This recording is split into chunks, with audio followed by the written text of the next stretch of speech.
memimpin bacaan Ummul Kitab, dan kita hadiahkan kepada junjungan besar Nabi Muhammad sallallahu alaihi wasallam, ahli keluarga baginda, sahabat-sahabat baginda, juga kepada semua para muslimin dan muslimat yang masih hidup dan yang telah pergi mendahului kita. Al-Fatihah. أعوذ بالله من الشيطان الرجيم. بسم الله الرحمن الرحيم. الحمد لله رب العالمين الرحمن الرحيم مالك يوم الدين إياك نعبد وإياك نستعين اهدنا الصراط المستقيم صراط الذين أنعمت عليهم غير المغضوب عليهم ولا الضالين آمين. Amin amin ya rabbal alamin. Memandangkan masa adalah amat terhad, dengan ini saya serahkan majlis ini kepada yang amat arif untuk perkongsian ilmu kita seterusnya. Dipersilakan yang amat arif. Assalamualaikum warahmatullahi wabarakatuh. Bismillahirrahmanirrahim. Alhamdulillahi rabbil alamin wassalatu wassalamu ala asyrafil anbiya'i wal mursalin وعلى آله وصحبه أجمعين. سبحانك لا علم لنا إلا ما علمتنا إنك أنت العليم الحكيم ولا حول ولا قوة إلا بالله العلي العظيم ولا حول ولا قوة إلا بالله العلي العظيم ولا حول ولا قوة إلا بالله العلي العظيم. اللهم رب اشرح لي صدري ويسر لي أمري واحلل عقدة من لساني يفقه قولي. رب يسر ولا تعسر يا كريم. رب يسر ولا تعسر يا كريم. رب يسر ولا تعسر يا كريم. اللهم صل على سيدنا محمد وعلى آله وصحبه أجمعين.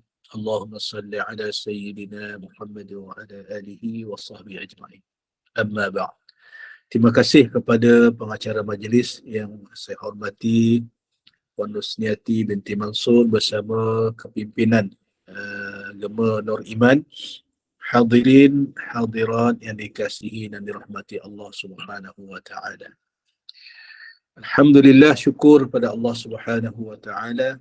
Allah taala berikan kita kesempatan pada malam ini untuk bersama-sama dalam sambungan kuliah tauhid kita berasaskan kitab syarah Matan Ummul Barahin, satu kitab yang disyarah seorang ulama silam yang sangat terkenal dalam mazhab kita, yang berpegang dengan i'tiqad Ahlussunnah wal Jamaah, yang telah disyarah oleh Dr. Yusri Mazlan bersama rakan-rakan, yang diterbitkan oleh Jabatan Mufti Negeri Sembilan.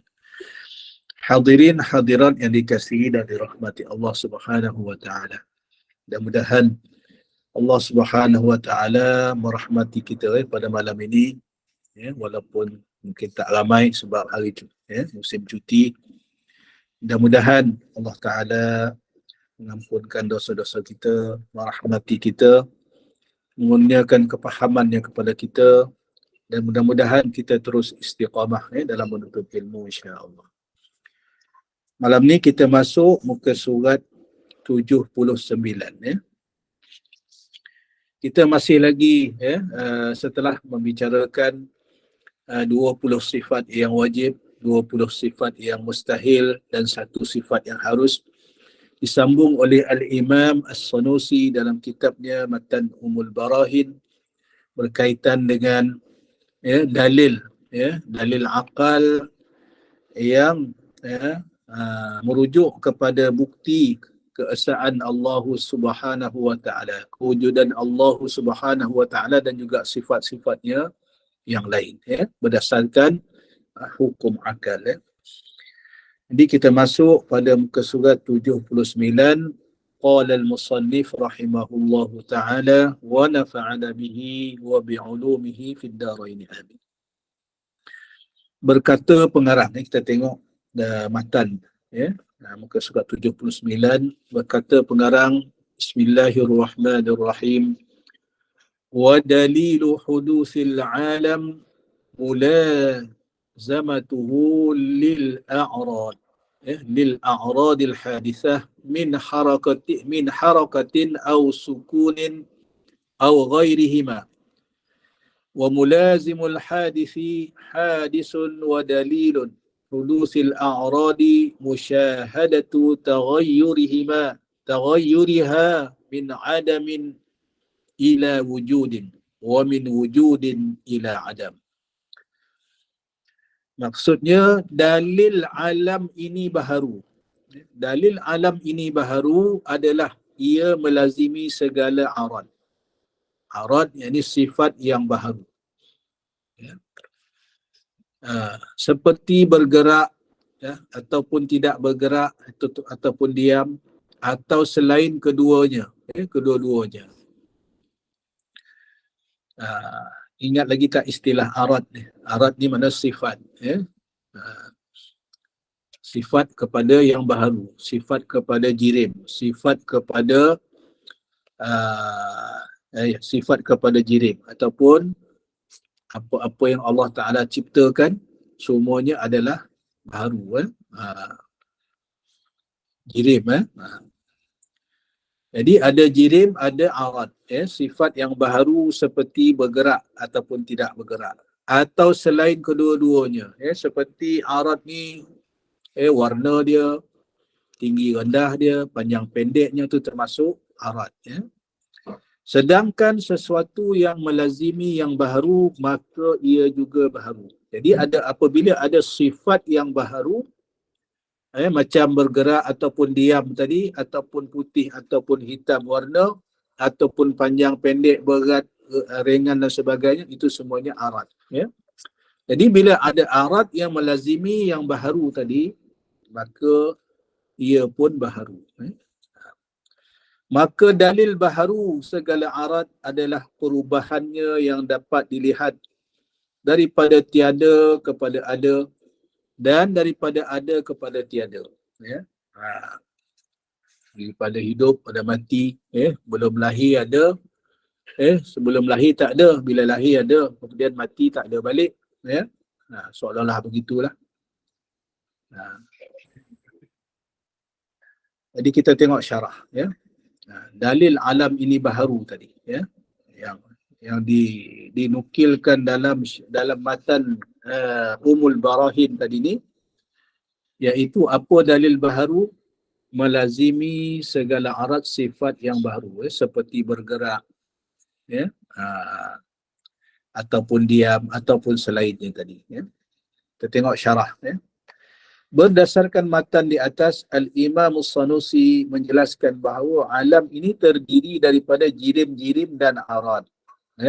Kita dah bahas awal-awal dulu, waktu saya membahaskan beberapa istilah, zat dan sifat, jirim dan arad. Kita dah bahas dulu. Jirim dan arad. Dan jirim terbagi kepada dua, jirim yang katif dan satu lagi jirim yang latif. Jirim yang keras ataupun kita boleh pegang, pepejal, kita panggil jirim yang katif. Macam buku, boleh pegang, apa lagi, kopiah kan boleh pegang, tu jirim lah ni. Badan kita manusia pun boleh pegang, segala yang kita nampak ni boleh pegang. Jauh ke, dekat ke, berat ke, tinggi ke, ringan ke, keras ke, lembut ke, semua kita boleh pegang. Satu lagi kita panggil jirim yang latif, yang lembut, yang kadang-kadang kita tak nampak, macam angin, udara, apa lagi, jirim. Mungkin elektrik pun boleh dimasukkan juga dalam kategori itu, sebab kita tak nampak tapi dia ada.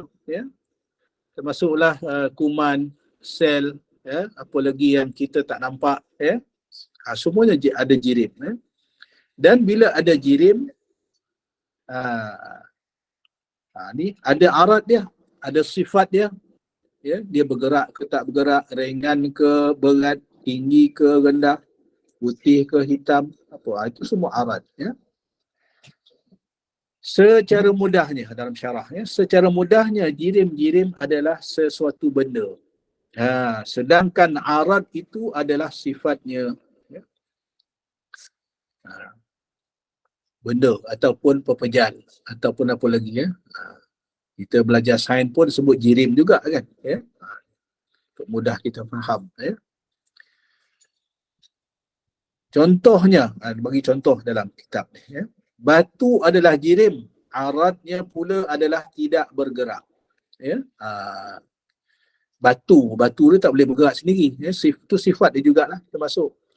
Selain daripada warna dia, berat dia, itu semua arad. Jadi nak menunjukkan apa? Jirim batu ni maknanya dia bukan benda hidup. Dia tak, sebab dia tak bergerak. Kalau jirim kita manusia ni, kita hidup, boleh bergerak. Diberi kudrat oleh Allah Subhanahu Wa Taala untuk berjalan, makan, bergerak dan sebagainya. Selanjutnya, disebut tertinggal barisnya. Tidak terdapat, contohnya batu adalah jirim, aradnya pula adalah tidak bergerak. Sifatnya tidak bergerak. Tidak terdapat jirim yang tidak memiliki arad. Tak ada jirim dalam dunia ni yang tak ada arad. Bila ada jirim, adalah arad. Macam kopiah saya selalu beri contoh kopiah saya kan. Kopiah ni, kopiah ni jirim ni, dia boleh pegang kopiah saya ni. Apa arad dia? Warna dia putih.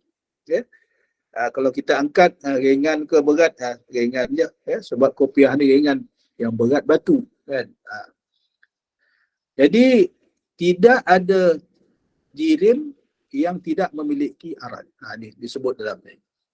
Maknanya apa? Sifat putih tadi ni ada pada jirim kopiah saya ni. Arad ataupun sifat warna putih melekat, dia tak bercerai tanggal dengan jirim ataupun zat kopiah saya ni. Dia akan tak boleh bercerai tanggal. Selanjutnya beliau menjelaskan secara akli, secara hukum akalnya satu kaedah membezakan sifat yang ada pada zat yang qadim, sifat pada zat Allah Subhanahu Wa Taala yang qadim, dan jirim yang baharu, iaitu sedangkan sesuatu yang melazimi yang baharu maka ia juga baharu.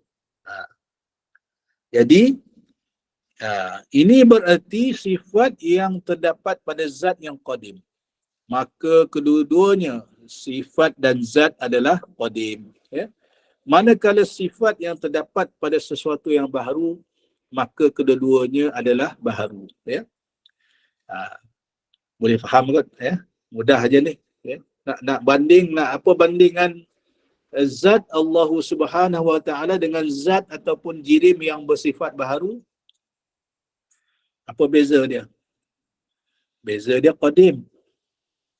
Zat Allah Subhanahu Wa Taala bersifat qidam. Wujud Allah Subhanahu Wa Taala ni memang wujudlah, wujud. Tapi wujudnya tak sama macam kita. Zat yang baharu, kita jirim yang baharu. Kita ada permulaan. Allah Subhanahu Wa Taala zatnya wujud, tidak ada permulaan. Itu nama qadim. Ataupun qidam, wujud qidam baqa' tu. Baqa' lagi kekal, tak ada kesudahan. Sedangkan kita ada kesudahan, baki, musnah dan sebagainya. Jadi beza zat Allah Subhanahu Wa Taala yang qadim, maka sifat yang wujud pada zat Allah Subhanahu Wa Taala juga qadim. Maka kedua-duanya sifat zat dan sifat tadi, zat Allah dan sifat yang ada pada zat Allah adalah qadim juga. Ini pegangan i'tiqad kita Ahlus Sunnah wal Jamaah. Saya pernah nyatakan sebelum ni, inilah beza kita dengan mazhab Mu'tazilah. Sebab Mu'tazilah menganggap sifat itu bukan qadim. Hanya zat Allah Subhanahu Wa Taala saja qadim.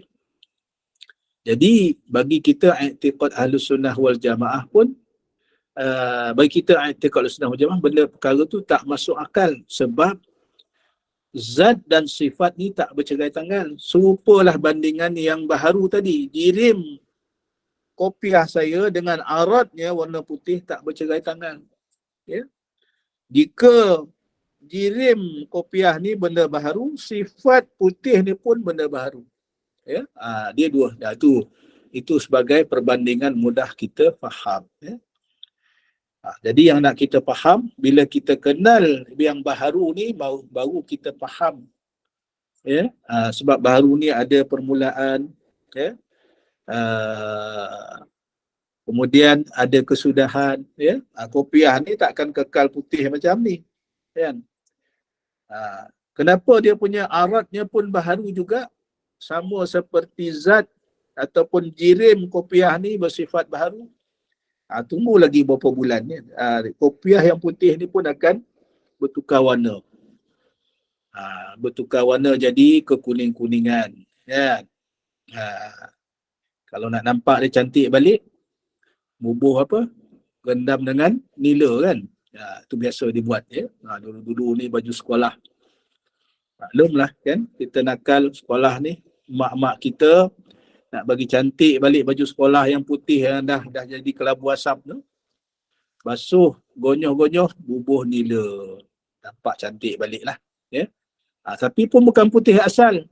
Dia dah jadi kebiru-biruan. Ya? Putih kebiru-biruan. Kenapa dia berubah? Sebab baharu. Kopiah ni pun sama, sekarang putih. Tunggu lagi 6 bulan, mungkin dah jadi mungkin kelabu sikit ataupun apa ni, kekuning-kuningan sikit. Sebab baharu. Warnanya pun akan berubah. Ya? Kan? Sekarang elok cantik kan, kopiah ni dia akan jadi, lama-lama akan jadi buruk. Jadi buruk sebab baharu. Inilah beza bila kita sedar kita ni makhluk yang baharu, baru kita kenal Allah Subhanahu Wa Taala. Zat Allah Subhanahu Wa Taala kita pun tak tahu hakikatnya, tapi kita tahu sifatnya hidup, wujud, ya, tak ada permulaan, ya, tak terjejas, ya, dengan apa, tidak menyamai dengan apa-apa pun yang baharu. Baru kita faham begitu. Jadi bila kita faham begitu, maka kenallah kita, ya, bila kita faham kejadian makhluk ni yang bersifat baharu tadi, baru dapat dengan secara hukum akalnya kita mengenal Allah Subhanahu Wa Taala. Minta moderator ingatkan saya ya, kalau dah sampai pukul 9 tolong ingatkan saya ya. Sebab saya tak boleh nampak jam pada handphone saya ni. Okey, kita sambung ya. Dalil yang menunjukkan alam ini baharu adalah ia melazimi arat yang baharu, seperti bergerak, ya, ataupun tidak bergerak, mengambil ruang, berwarna dan sebagainya. Ini semua sifat yang baharu. Ya. Bergerak, mengambil ruang, berwarna, apa lagi? Tinggi rendah, ya, panjang pendek. Ini arat, sifat. Ini sifat alam. Sifat alam atau arat ini sentiasa berubah dan tidak tetap. Perubahannya menjadi dalil bagi arat bahawa ia adalah baharu. Ya? Sifat yang baharu. Jadi kebetulan tadi ya, sebelum solat Jumaat ya, di Masjid Sultan Mizan ya, ada sebelum Jumaat ada tazkirah, ada kuliah ya. Sekarang ni di masjid-masjid banyak ya, sebelum solat Jumaat lebih kurang dalam setengah jam ada kuliah. Kebetulan hari ini adalah berkaitan dengan ilmu tauhid ya. Yang baru-baru ni jemaah ada tanya yang berkaitan dengan Wahabi ya, yang menyuruh kita ya, golongan yang pro Wahabi ni yang beriktikad Allah Ta'ala bersemayam di atas arash ya. Dan kebetulan hari ini dikupas tajuk itu oleh ustaz yang menyampaikan ceramah hari ini di Masjid Sultan Mizan ya. Cantik dan menarik ya kupasan yang dibuat ya, nak menunjukkan bahawa arash ini baharu ya. Arash pun ciptaan Allah Subhanahu Wa Taala dan diceritakan oleh ustaz yang menyampaikan kuliah ya tengah hari tadi ya, sebelum Jumaat. Arash ini bila Allah Ta'ala ciptakan arash, Arash ini dijaga oleh malaikat, dipegang, ditanggung oleh malaikat. Ada malaikat yang ditugaskan untuk menanggung arash ni. Menanggung macam mana? Wallahu alam. Dipikul atas bahu dia ke ataupun macam mana? Wallahu alam. Ya, tetapi memang disebut dalam kitab-kitab bahawa arash ini ditanggung oleh, ada malaikat yang menanggung, yang memegang arash ini. Supaya arash ini duduk begitu. Kita rupa arash pun kita tak tahu hakikat dia macam mana. Hanya Allah Subhanahu Wa Taala dan Rasulnya lah yang tahu. Jadi kita tak tahu. Cuma nak menyatakan bahawa arash ini pun makhluk. Sebab apa? Sebab arash ini dijaga, dipegang, ditanggung oleh malaikat. Macam mana kita nak kata Allah Ta'ala bersemayam di atas arash? Jadi kita merendahkan sifat Allah Subhanahu Wa Ta'ala, merendahkan zat Allah Subhanahu Wa Ta'ala, seolah-olah zat Allah Ta'ala ni perlu mengambil ruang. Duduk pula di atas arash, bersemayam di atas arash. Kan mustahil. Mustahil akal kita yang waras nak terima. Ini pegangan kita i'tiqad Ahlus Sunnah wal Jamaah. Okay. Ini antara yang disampaikan oleh Ustaz tadi ketika sebelum solat Jumaat. Sebab arash pun adalah baharu. Jadi kita sambung. Jadi bila baharu bila baharu, sifat alam atau arad ini sentiasa berubah dan tidak tetap. Arash, langit, apa lagi? Bulan, bintang, cakrawala. Ini semuanya baharu. Betul lah sekarang ni bulan bintang ni berjalan di atas paksi dia. Dan atas putaran kitaran paksi dia masing-masing. Dan sekarang ni bulan bintang planet ni sekarang ni duduk berjalan di planet di paksi dia masing-masing, tak berlanggar. Tapi kita dimaklumkan ataupun diajarkan dalam kitab-kitab, disampaikan oleh para ulama, tuan-tuan guru, bahawa apabila sampai masanya nanti, maka semuanya ni akan musnah. Mungkin ramalan sains iaitu cakrawala, planet yang ada dalam alam semesta ini akan terkeluar daripada orbit dia, daripada paksi dia, akan berlanggar, menyebabkan kemusnahan. Ini teori sains. Dan apa nak tunjuk apa ni hadirin sekalian? Nak menunjukkan bahawa apabila kita panggil arad ataupun jirim dan arad yang alam bersifat baharu ni, dia akan musnah. Dia akan musnah. Jadi ini berubah daripada dulu elok sekarang. Sekarang pun kita dah mula dah tengok kejadian gempa bumi, apa lagi? Musim je lah. Dulu kita ingat musim buah-buahan ni setahun sekali je, kan? Musim buah-buahan. Sekarang ni musim buah ni pun Allahu a'lam. Sepanjang masa ada buah. Dah berubah. Jadi yang tu pun dah berubah. Kemudian apa lagi? Musim banjir pun sama. Dulu kita tahu dah banjir ni bulan 11, bulan 12. Sekarang ni tak kira masa dah banjir. Sama ada banjir kilat ataupun banjir di tempat yang biasa banjir dan banjir di tempat yang tak biasa banjir. Nak menunjukkan apa ni hadirin hadirat sekalian? Alam ini itulah sifatnya berubah. Dan ramalan para ulama, termasuklah ramalan ahli sains yang mengkaji alam semesta ini tanda-tanda perubahan ni maknanya dunia menuju kehancuran. Senang ceritanya nak kiamat lah. Nak kiamat lah. Jadi hadirin dan sekalian, kalau kita tak sedar lagi, kita tak ambil kepahaman ini untuk mengenal Allah Subhanahu Wa Ta'ala, Ya, rugilah kita. Ya, sebab itu alhamdulillah kita mengaji ni dapat kita faham. Ya, dapat kita faham yang mana makhluk, yang mana pencipta. Kita makhluk ni berubah. Ya, menerima perubahan. Ya, dulu muda, sekarang dah tua. Ya, ini alam kita bersifat baharu alam. Dulu kuat, sekarang dah lemah. Dulu berjalan laju, sekarang bukan saja slow, separuh dah pakai tongkat. Ya, dah pakai tongkat dah. Dulu elok sehat, sekarang semua dah sakit. Sakit lutut, sakit bahu, sakit segala macam sakit. Sebab apa? Kita adalah makhluk yang bersifat baharu. Ya? Kalau kita faham di situ saja pun dah kita dah boleh mentauhidkan Allahu Subhanahu wa taala. Ya Allah, betapa kita ni makhluk yang lemah, makhluk yang lemah yang mengharapkan kepada pencipta kita.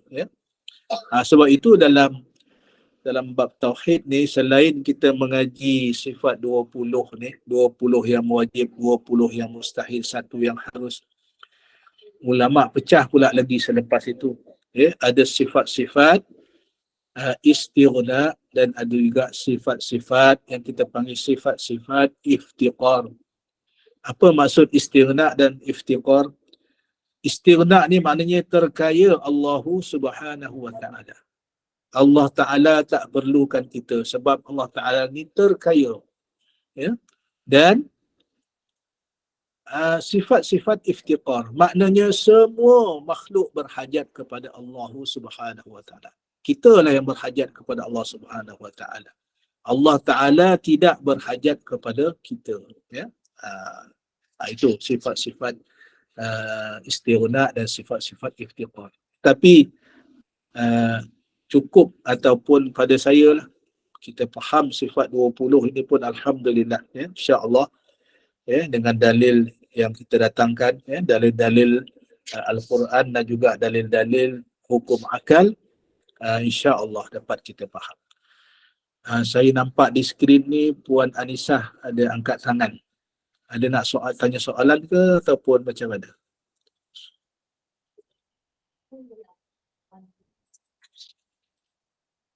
Tak ada. Kalau tak ada saya teruskan. Tak ada ya, saya teruskan ya. Kita masih di muka surat 80 ya. Kita pergi kepada paragraf yang ketiga. Perenggan ketiga. Jika arat ataupun sifat tadi ni bukan baharu, nescaya ia tidak akan mengalami sebarang perubahan. Kerana yang tidak berubah itu hanya sifat yang qadim, sifat Allah, yang qadim, yang tak berubah, kuasa Allah tak berubah, sifat hidup Allah tak berubah, apa lagi sifat pendengaran Allah Subhanahu wa taala tak berubah. Kalau dulu Allah, daripada sejak azali lagi Allah Taala Maha mendengar sampai sekarang. Kalau kita sekarang, dulu kita mendengar jauh pun kita boleh dengar. Sekarang ni kadang-kadang kita minta terpaksa, saya lah, saya pun dah terasa sangat dah. Kadang-kadang saya terpaksa minta orang ulang balik apa yang dia cakap sebab pendengaran dah kurang. Boleh tolong ulang? Contohlah begitu kan. Boleh tolong ulang tak tuan? Kadang-kadang kita tak apa dengar. Ini sebab kita makhluk yang bersifat baharu. Ini yang tak berubah ni yang bersifat qadim. Ini sebut dalam kitab ni. Yang tak berubah ni sifat qadim yang ada pada Allah Subhanahu wa taala. Kita yang baharu, makhluk yang baharu, semuanya berubah. Dulu cantik, sekarang dah kurang cantik. Dulu kulit tegang, sekarang dah berkedut, kan? Dulu mata tajam, sekarang dah kabur. Semuanya lah, semuanya berubah.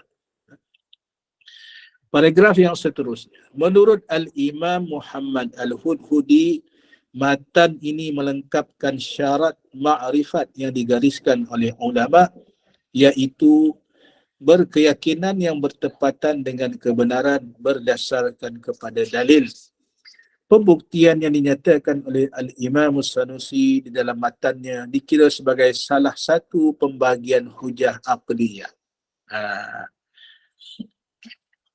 Jadi nak sebutkan dalam ni oleh Imam Muhammad Al-Hudhudi ni, ya, yang menyatakan apa yang didatangkan oleh Al-Imam As-Sanusi dalam kitabnya ini, dalam matannya, ya, yang menyatakan tadi ni, ya, sifat yang baharu yang melazimi, ya, pada jirim, ya, nak menunjukkan bahawa jika jirim itu baharu, sifatnya pun baharu, aratnya pun baharu. Ya, ini lazim melazimi. Maknanya semua yang kita nampak ni jirim yang Allah Ta'ala ciptakan, alam yang Allah Ta'ala ciptakan yang kita nampak ni bersifat baharu, maka aratnya ataupun sifatnya pun baharu juga.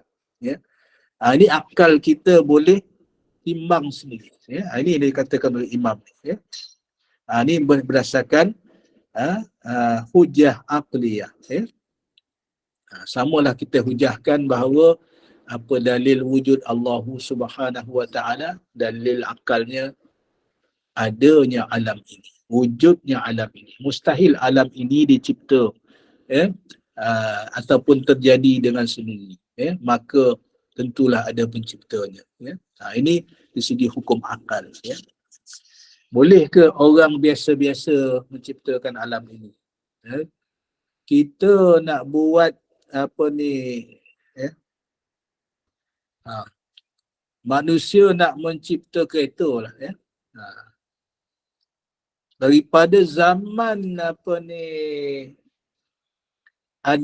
Nabi Adam alaihi salam diciptakan oleh Allah Subhanahu wa taala, ya. Sampai yang kita tahunya, kita belajar sejarahnya, orang putih cipta kereta ni bila? Baru je lagi kan, baru berapa puluh tahun dulu je, lebih kurang 100 tahun dulu, ya? Lebih kurang 100 tahun dulu.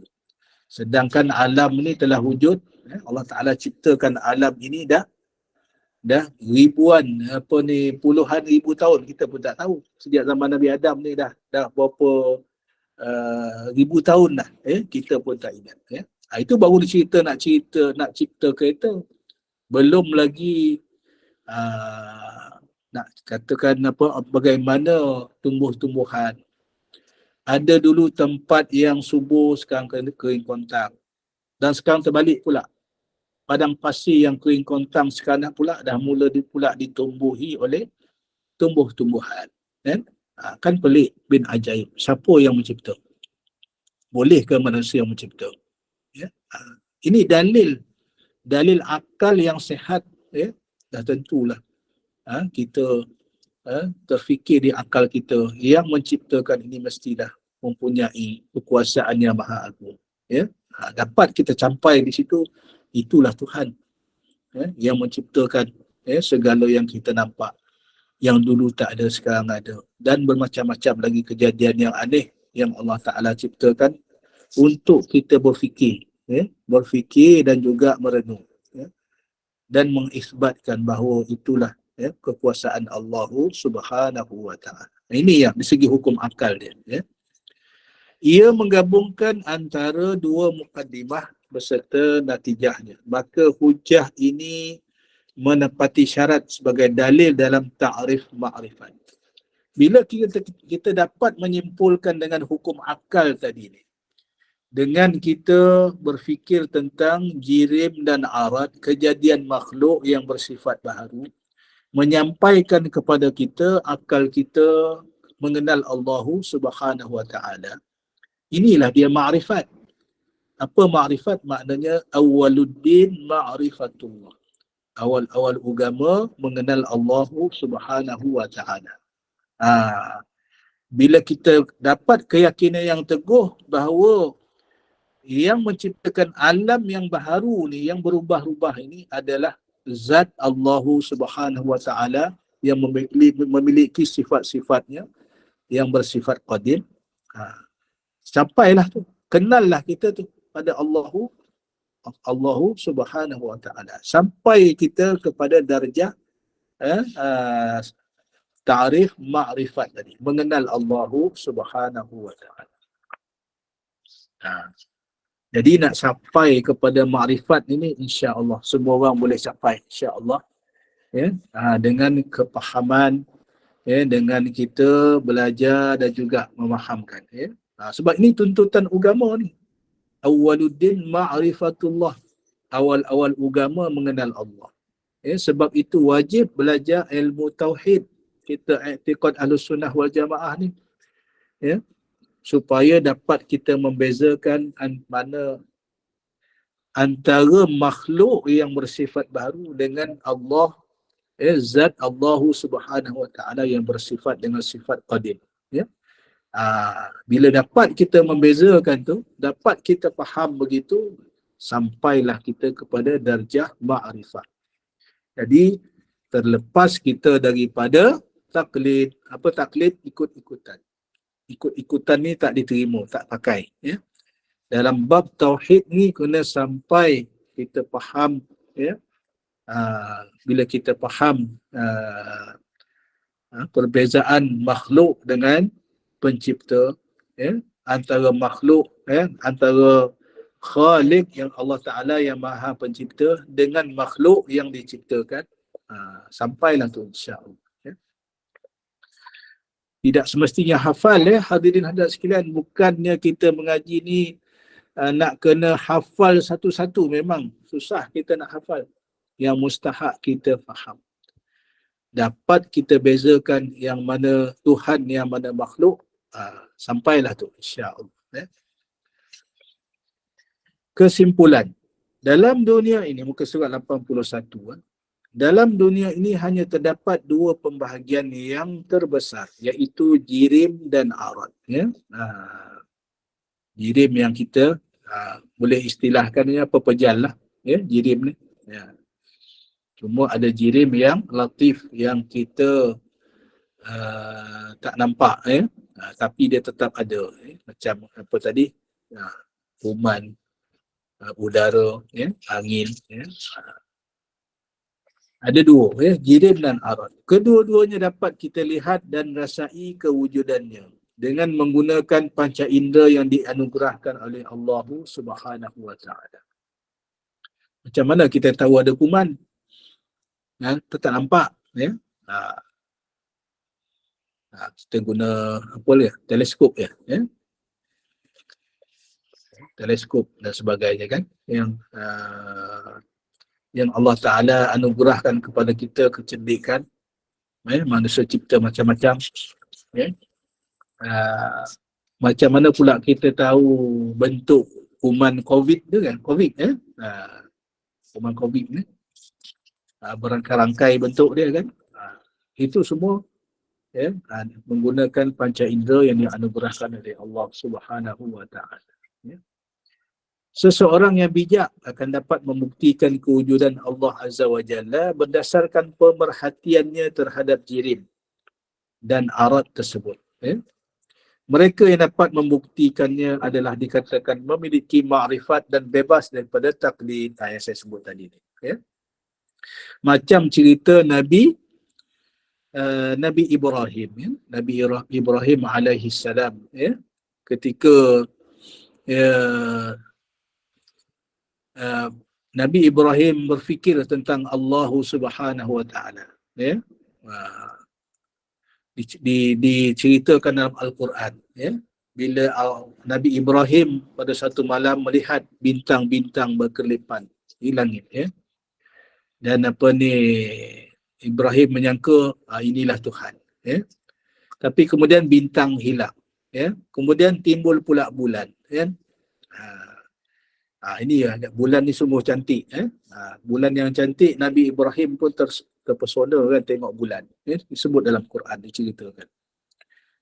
Ni agaknya ada Tuhan ni ya. Kemudian bila hari siang ya, hari siang bulan pun hilang. Oh, ini bukan Tuhan, kata Nabi, sebab dia hilang ya. Sekejap ada, sekejap tak ada. Muncul pula matahari. Matahari ni pula dengan sinaran dia, dengan menjadi bumi terang benderang yang paling besar pula ya. Jadi Nabi Ibrahim kata, dinukilkan dalam Al-Quran, kata ini agaknya Tuhan. Sebab apa? Hadza akbar, ni yang paling besar ya. Disebut dalam Quran. Kemudian bila masuk maghrib, matahari pun tenggelam. Jadi Nabi Ibrahim ambil kesimpulan bukan. Semua yang bukan. Bulan bintang bukan, matahari pun bukan, tetapi dia kata yang menciptakan bulan dan matahari dan cakrawala inilah Allahu Subhanahu wa taala. Nampak bagaimana Allah Taala mengajar kita. Bagaimana cara Nabi Ibrahim yang disebutkan dalam Al-Quran mencari Tuhan, mengenal Allah Subhanahu wa taala melalui pemerhatian dia tadi ni. Pemerhatian terhadap jirim, jirim, bulan bintang, matahari dan arad, sekejap ada, sekejap tak ada, bulan kami cantik, matahari yang paling besar, arad dia kita tengok, tapi kemudiannya semua hilang. Jadi membawa hasil pemerhatian Nabi Ibrahim tadi, dia dapat mengenal Allah Subhanahu wa taala. Itu makrifat dah tu. Jadi bila kita sampai sebab itu hadirin sekalian, mustahak kita ada tafsir ni. Sekurang-kurangnya maknanya Al-Quran tafsir yang ada terjemahan tu lah. Macam tafsir pimpinan Ar-Rahman ke yang diterbitkan oleh Jakim, ataupun lain-lain tafsir lah. Macam-macam ada sekarang ni, banyak tafsir. Sekurang-kurangnya ada yang Quran terjemahan. Jadi bila kita sampai ayat-ayat yang berkenaan tu, kita dapat faham. Macam cerita Nabi Ibrahim tadi ni. Jangan kita hanya baca Quran saja. Betul lah kita khatam berkali-kali tapi kita tak faham bagaimana kita nak tahu. Jadi mustahak juga. Bukan mustahak juga, memang mustahak. Sekurang-kurangnya kita bila kita baca ayat-ayat Al-Quran ni, kita faham maknanya membawa kita mentauhidkan Allah Subhanahu wa taala. Pukul berapa dah hadirin hadirat sekalian? Moderator, pukul berapa dah jam? 8.50 Datuk. 8.50. Ada 10 minit lagi. Kita masuk pada muka surat 82. Masuk matan yang baru. Bismillahirrahmanirrahim. Wa amma burhanu wujubil qidami lahu ta'ala fali'annahu law lam yakun qadiman lakana hadithan fayaftaqiru ila muhdithin fayalzamu ad-dawru aw at-tasalsul. Adapun bukti wajib qidam, ini sedia ada baginya. Sebelum ni bukti wujud Allah Subhanahu wa taala dari segi hukum akal. Dalam matan ni didatangkan pula bukti qidam, maknanya Allah Taala wujud tanpa ada permulaan. Apa maksud matan tadi ni? Ada pun bukti wajib qidam, yakni sedia ada baginya Ta'ala, bagi Allah Ta'ala. Sekiranya dia, yakni Allah Ta'ala tidak qadim, nescaya dia baharu. Sebab yang baharu sahaja yang ada permulaan.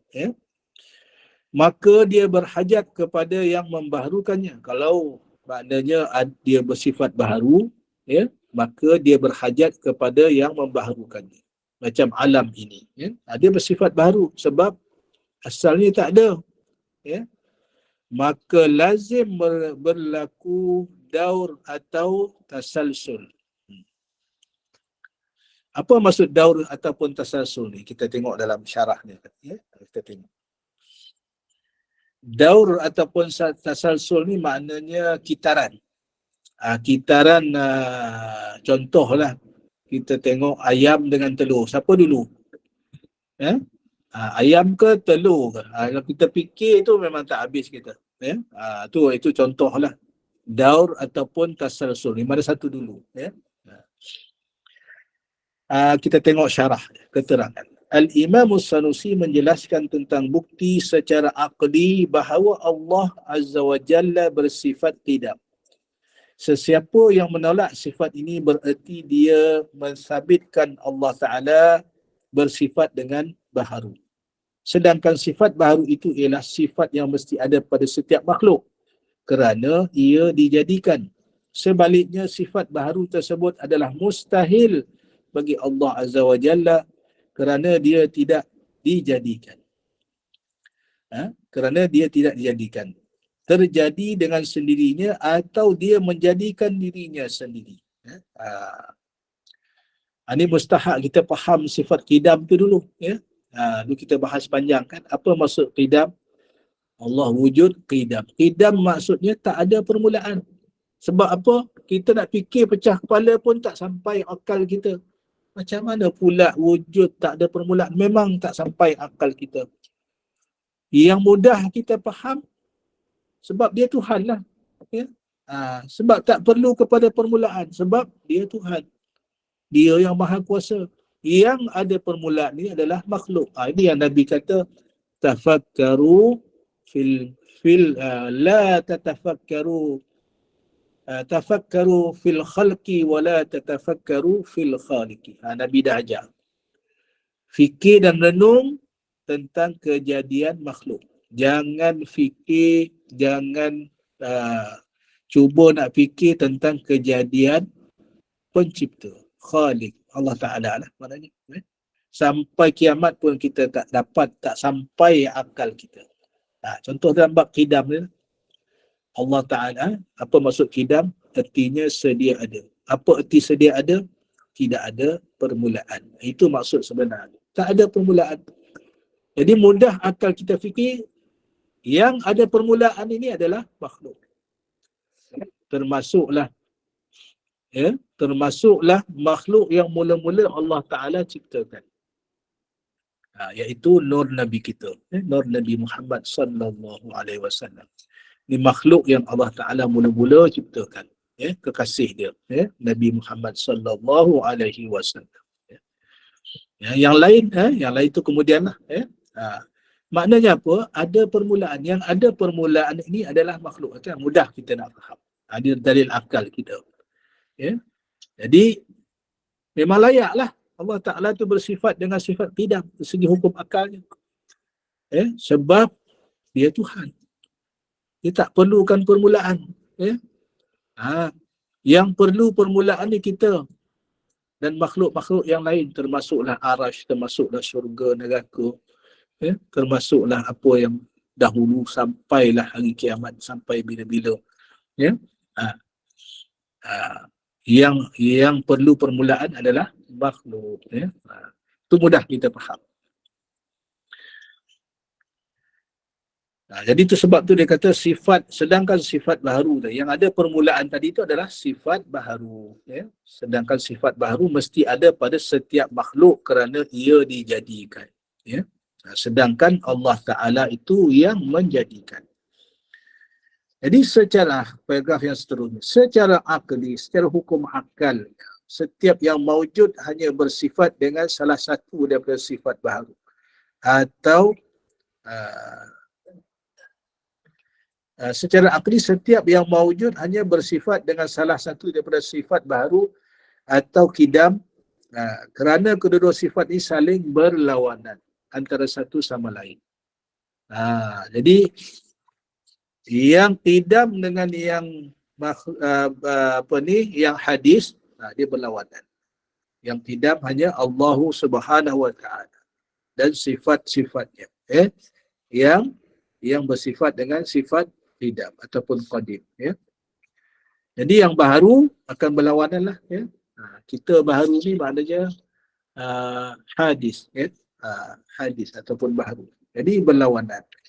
Mustahil Allah Subhanahu wa Ta'ala bersifat baharu macam kita. Mustahil bagi Allah. Ini yang kita baca ataupun yang kita bahas dalam sifat-sifat yang mustahil bagi Allah Subhanahu wa Ta'ala.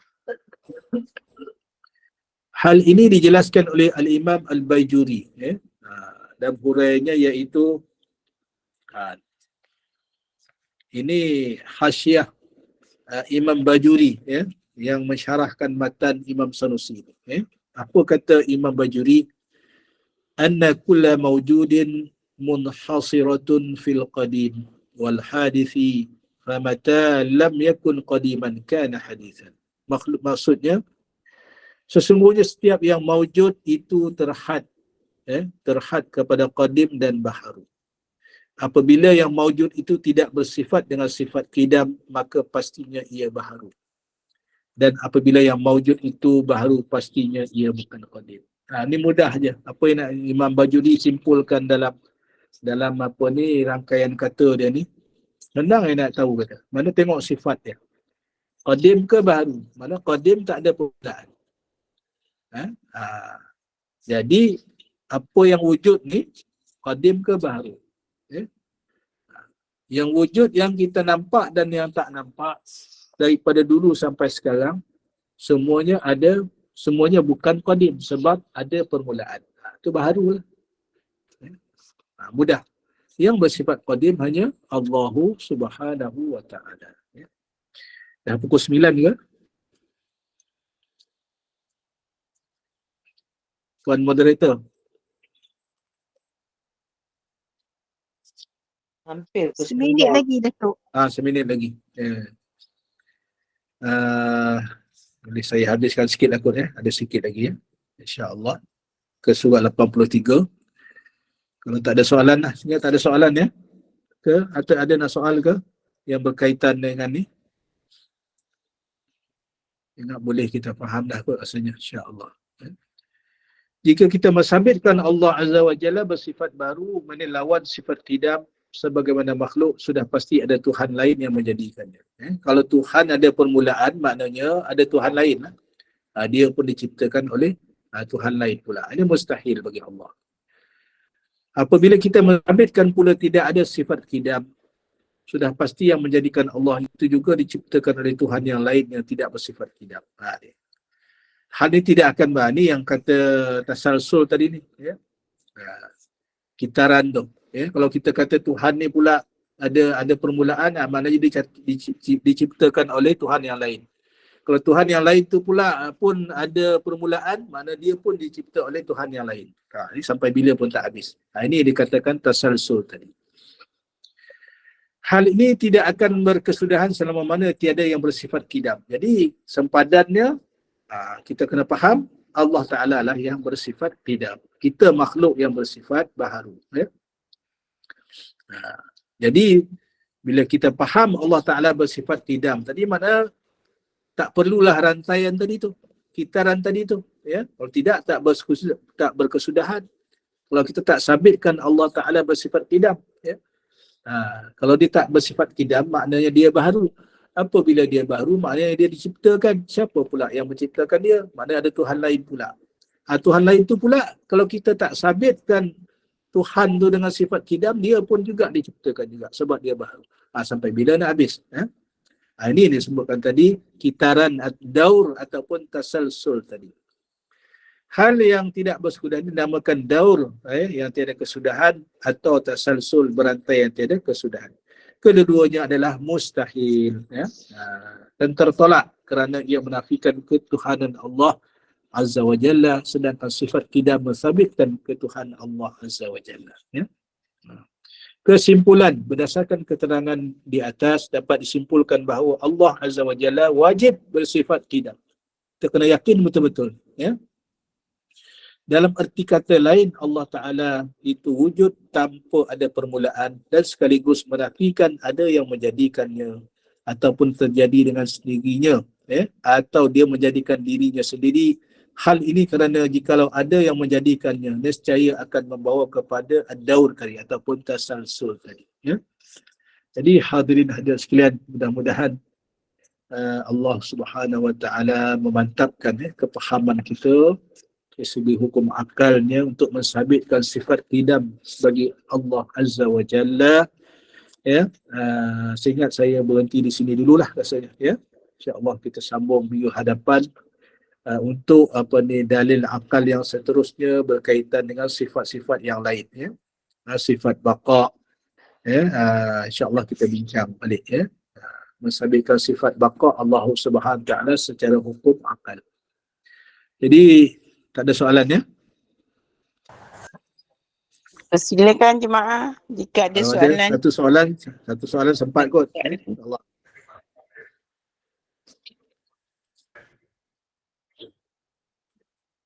Dah faham kot semua insya-Allah. Ya. Jadi kalau tak ada Rasanya faham. soalan, kalau tak ada soalan saya ucap terima kasih pada perhatian semua. Mudah-mudahan Allah Subhanahu Wa Taala memberi kekuatan kepada kita untuk terus istiqamah belajar. Ya, saya pun belajar juga. Ya. Mengajar, belajar, ya, berterusan insya-Allah. Mudah-mudahan Allah Ta'ala matikan kita dalam belajar dengan sebaik-baik kematian insya-Allah. Yang baik itu daripada Allah Subhanahu Wa Ta'ala. Segala kelemahan dan kekurangan itu daripada diri saya sendiri. Saya mohon maaf kalau ada salah silap dan juga terlanjur bicara. Saya mohon maaf. Aqulu qawli hadza astaghfirullah li wa lakum. Wassalamualaikum warahmatullahi wabarakatuh. Saya serah semula kepada pengacara majlis. Waalaikumsalam warahmatullahi wabarakatuh. Syukur Alhamdulillah. Terima kasih Datuk di atas perkongsian ilmu kita pada malam ini.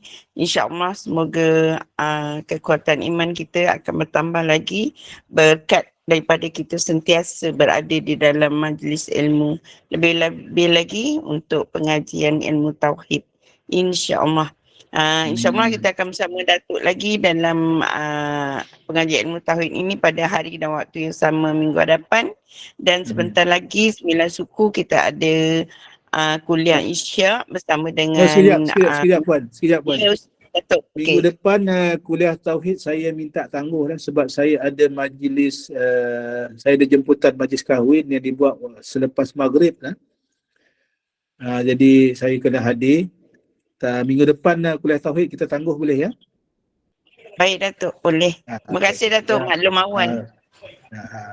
Yang hari Ahad malam Senin insya-Allah ya. Terima kasih InsyaAllah Datuk. InsyaAllah selepas ini kita ada kuliah Isyak untuk bersama dengan meja Ustaz Haji Muhammad Naim untuk nasihat buat hati. Dan kita tangguhkan dahulu kuliah maghrib pada malam ini. Mohon Datuk tamatkan dengan tasbih kafarah dan juga surah Al-As. Terima kasih Datuk. Terima kasih jemaah. Bismillahirrahmanirrahim. Alhamdulillahirabbil alamin wassalatu wassalamu ala asyrafil anbiya'i wal mursalin wa ala alihi wa sahbihi ajma'in. اللهم فقهنا في الدين وعلمنا التأويل واهدنا صراطك المستقيم. ربنا زدنا علما وارزقنا فهما. ربنا آتنا في الدنيا حسنة وفي الآخرة حسنة وقنا عذاب النار. وصلى الله عليه وسلم. الحمد لله. بسم الله الرحمن الرحيم. سبحانك اللهم وبحمدك أشهد أن لا إله إلا أنت أستغفرك وأتوب إليك. بسم الله الرحمن الرحيم. والعصر إن الإنسان لفي خسر إلا الذين آمنوا وعملوا الصالحات وتواصوا بالحق وتواصوا بالصبر. Sekian. Assalamualaikum warahmatullahi wabarakatuh. Waalaikumsalam.